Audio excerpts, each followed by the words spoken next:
We're seeing a very strong change at West Ham at the moment. The club's starting to get new faces through the door at an earlier time. We're looking to try and increase a younger intake of players in terms of transfers. And there are a few changes behind the scenes that have helped the club over the summer. In order to assess the true extent of how West Ham's been able to improve under David Moyes' second spell, you have to assess how the club has gone from being in a relegation fight to gradually finishing in the top half of the table. Not only that, but the latter has been achieved over 2 consecutive seasons. How has this happened? Well, first of all, we need to go back to when David Moyes was reappointed as manager in December 2019. Moyes admitted that he didn't see much difference between the side in December 2019 and the side that he first took over in November 2017. And that was a fair point that I totally agreed with. West Ham was low in every statistic. It was 1 point above the relegation zone. Things were no different to what they were before in Moyes' eyes. And to be fair, he threw the gauntlet down and made it clear what he wanted and how he intended to go by it. The January transfer window was going to be important. Now, as has been the case before with West Ham, when the team has been in a relegation fight, players have been signed in January in order to steer the team away from the relegation battle. West Ham did this in January 2020, signing Thomas Souček from Slavia Prague and Jarrod Bowen from Hull City. Results after the January transfer window didn't exactly improve in a quick fashion, but performances did start to really kick up a gear. Why was this? Well, Moyes changed a few positions in the team. Pablo Fornals was given more confidence. He was able to move forward more. He was able to go into the box more. And as a result, he started scoring. He scored in the FA Cup against Gillingham and scored in a 3-2 defeat at Anfield against Liverpool. He also emphasised a lot of off-the-ball movement. And that's one thing that Thomas Souček was particularly good at. Souček's off-the-ball movement allowed him to make space without players having to worry where he was. I'll explain this in more detail. A good example of this was a goal he scored against Watford in the 3-1 win in the relegation 6-pointer. Souček passes the ball over to the right to where Bowen and Ben Johnson are. While these two players are gradually working the ball around the middle, Souček is running towards the box. Bowen notices this and puts the cross in for Souček to head it into the net. Souček was left completely unmarked because of this, because Bowen's work distracted the Watford defenders away and Souček was allowed to run through. Moyes wanted players who could really help each other out, and that was a good example of that. Bowen's brought in because of his high goal scoring and for being one of the Championship star players at the time. He didn't really hit off immediately, but once he started to get game time, he really did shake off the price tag. He scored on his home debut in a 3-1 defeat, in a 3-1 win, rather, over Southampton. We didn't lose that game, we won it. And he was considered a difference maker type of player. After Project Restart happened, West Ham just needed some time to readjust, but I think that 3-2 win over Chelsea was the big turning point. It showed confidence and fight could be added into the team. Moyes installed a system in which West Ham could move the ball from the back. Moyes encouraged his midfielders to play a little bit deeper. And this definitely did work.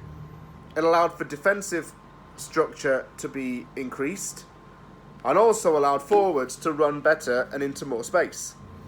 The result was good. West Ham survived. and were in the Premier League for another season. Over the course of summer 2020, West Ham did very little transfer business, but they did sign Vladimir Sofal from Slavia Prague, partly through a recommendation from Thomas Souček, and bought Algerian international Saïd Benrahma on loan from Brentford. The transfer was made permanent a few months later. Benrahma's impact on the team was catalytic. He wasn't starting games, but he was showing a lot of belief in and a lot of positivity with his skills, dribbling and ball carrying. He only scored one goal throughout the entire season. It was in a 1-1 draw against Brighton, but he did show a lot of confidence about him, and that was very good. Jesse Lingard was brought in on loan for the second half of the season. He scored 9 goals in 16 games and really did help West Ham to get into Europe. West Ham finished with its highest ever Premier League points tally and qualified for the Europa League. The 21-22 season was a particular sticking point because West Ham moved away from stabilising to progressing. Moyes had to gradually steady the ship and get things back on track before he could really take it to where he wanted to be. In his interview when he first came back, he said that he wanted to create a long-term project. This was the season to do so. West Ham finally made changes to the backroom staff. Rob Newman, a former teammate of Moyes at Bristol City, was brought in as a head of recruitment. Newman had worked at Manchester City for many years and brought in world-class players. He seemed ideal for the job. Although the pair didn't do any business in January, much to the anger of fans, it's only recently that things have started to really get better. I think that what it is that Newman's started to look at French football as a main example of the type of player to sign, because a lot of teams in France play with quite a similar style to West Ham. You look at teams such as Clermont, other teams such as Valenciennes. These teams tend to play a very similar system to West Ham on the ball, because the wingers are encouraged to go wider and the midfield goes higher up. This has resulted in changes of positions for some West Ham players. Manuel Lanzini has gone from playing an attacking midfielder role to a central midfielder role. Something that he likes. He likes this because he's able to touch the ball more, he's able to sit back a lot more and carry the ball further upfield. Declan Rice has a more box-to-box role and has done for the last 2 seasons, but that has consequently caused Souček to try and be a bit more defensive. It used to be Souček being the box-to-box player, but that's not the case anymore. Defensively, West Ham's had a bit more rigour about it. A little bit more solidity.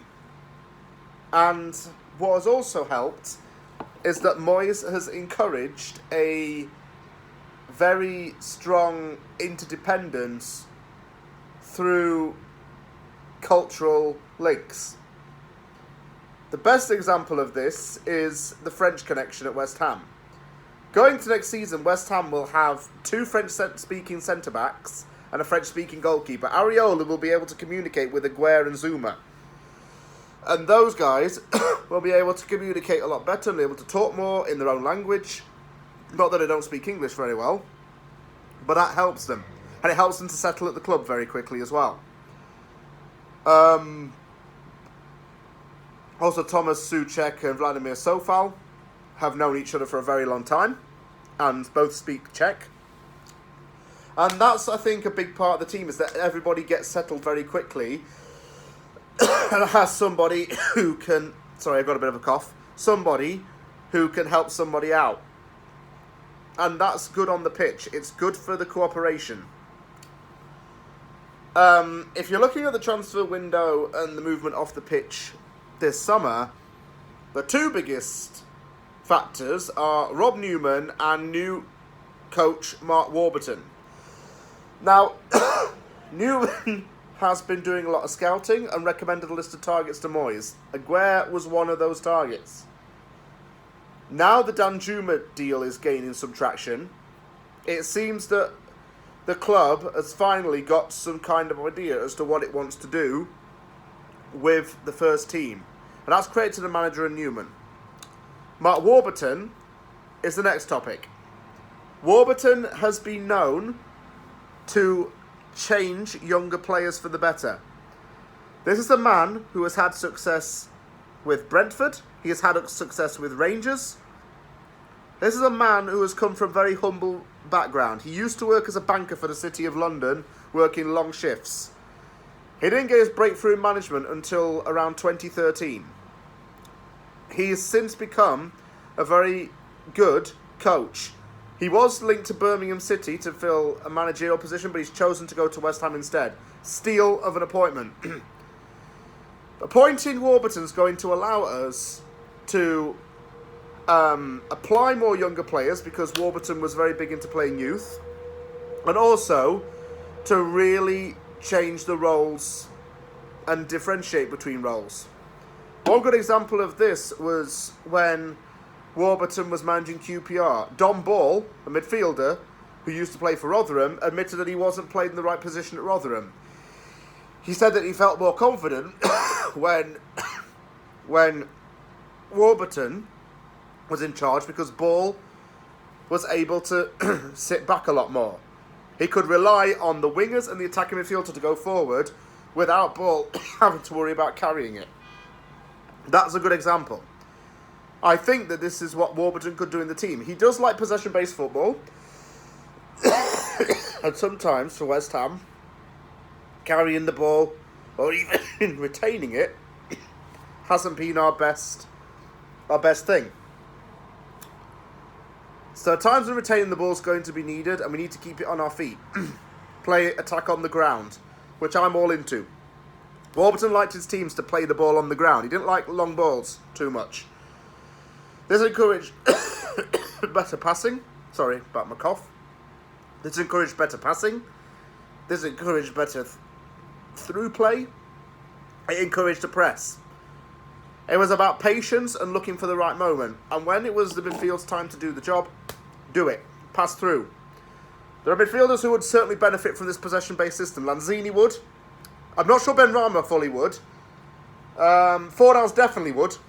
Fornals would be able to keep the ball a little bit more with less skill and less running. And one lad who should be getting his breakthrough in the team that would definitely benefit from this is no other than Colin Coventry. Coventry has been called Irish Xavi, and Xavi was known for his ball retention and keeping the play tidy.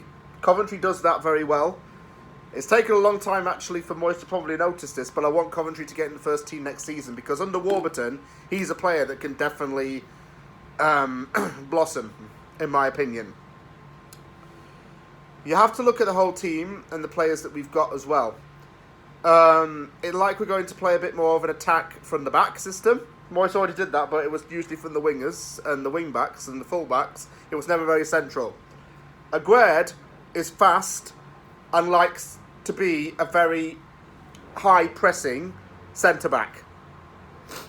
The videos on YouTube show him lining up to Salah and lining up to Mbappe in the nick of time.